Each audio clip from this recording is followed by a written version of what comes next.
হাজারে হাজারে মানুষ ভিড় জমিয়েছেন, পা মিলিয়েছেন তার সঙ্গে। বলছি বিহারে রাহুল গান্ধীর ভোটার অধিকার যাত্রার কথা। শেষ হলো সেই 15 দিনের টানা পদযাত্রা।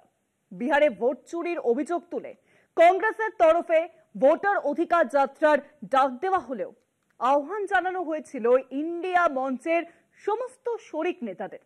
বৃহত্তর স্বার্থে শাসক বিজেপির সামনে বিরোধী ঐক্য তুলে ধরার লক্ষ্য হলেও সে আশা কিন্তু মেটেনি কংগ্রেসের। বিভিন্ন রাজনৈতিক দলের নেতারা উপস্থিত ছিল একেবারে হাতে গোনা, কিন্তু মানুষের ভিড় কিন্তু ছিল উপচে পড়ার মতো রাহুলকে ঘিরে। নিবিড় সংশোধনের পরে বিহারের ভোটার তালিকা থেকে 65 লক্ষ নাম বাদ দিয়েছিল নির্বাচন কমিশন।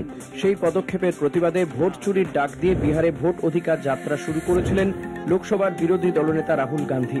17 আগস্ট সাসারাম থেকে শুরু হয়ে 1 সেপ্টেম্বর পাটনায় শেষ হয় রাহুলের যাত্রা। লক্ষ লক্ষ ভোটারকে ভোটাধিকার থেকে বঞ্চিত করার অভিযোগে নির্বাচন কমিশনকে কাঠগড়ায় তুলে শাসক বিজেপির সামনে বিরোধীদের ঐক্যবদ্ধ চেহারাটা দেখাতে চেয়েছিল কংগ্রেস। কিন্তু বিরোধী জোটের সবচেয়ে বড় শরিকে সেই আহ্বানে খুব একটা সায় মিলল না বলেই মত রাজনীতির কারবারিতে।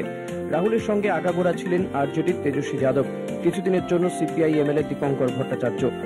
তেলেঙ্গানার কংগ্রেসী মুখ্যমন্ত্রী রেবন্ত রেড্ডি দলীয় বাধ্যবাধকতার কারণে সামিল হয়েছিলেন রাহুলের যাত্রায়। সামিল হয়েছিলেন এসপির অখিলেশ যাদব ও তামিলনাড়ুর মুখ্যমন্ত্রী স্ট্যালিন। ব্যাস, তালিকা এই পর্যন্তই। কার্যত অধিকাংশ দলই ভোট অধিকার যাত্রায় প্রতিনিধি পাঠিয়ে দায়িত্ব সেরেছে। এমনকি তৃণমূলও, যে রাজ্যের শাসক দল ভোট চুরি নিয়ে সবচেয়ে সরব, তারাও প্রতিনিধি পাঠিয়েছে এবং এমন দুজনকে প্রতিনিধি পাঠিয়েছে যারা এ রাজ্যের ভূমিপুত্র নয়। তবে কি জোটের বাধ্যবাধকতা মানলেও কংগ্রেসের নেতৃত্ব মানতে চাইছে না শরিক দলগুলো, নাকি বৃহত্তর মঞ্চে সমঝোতায় চির ধরেছে জোট সদস্যদের একতায়? উঠছে প্রশ্ন। কলকাতা টিভি।